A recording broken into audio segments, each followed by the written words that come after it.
nono kata Facebook Ramogi TV Kenya, mbui mar YouTube en Ramogi TV Kenya, ka X en @Ramogi TV KE. Nyako Ramogi weche gibiro ni achiel ka achiel kokale Ramogi TV. Nyinga en George Bati. Jang'wech Rebecca Cheptegei mar piny Uganda mane otiam mach kuome kod mane en jaherane owito ngimane ka oyudo thieth. Cheptegei owito ngimane kaluwore kod adhola mag hinyruok mane oyudo e ywaruok manotimore e boma ma Eldoret. Ka oyango tho mare, jata tije maduong' e kar thieth ma Moi e boma ma Eldoret, Owen Menach, wacho ni Cheptegei owito ngimane tok fuondi mage ma iye rem tiyo kaluwore kod hinyruok mane oyudo e dende.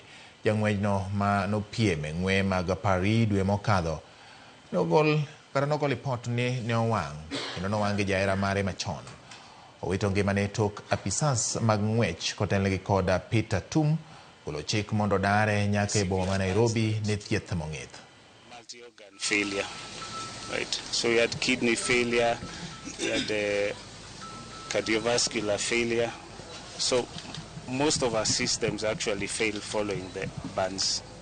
Yeah. So it was multi-organ failure. Yes, the damage had already occurred by the time she was coming in. So we supported the organs as best as we could, but unfortunately it was beyond what we could do.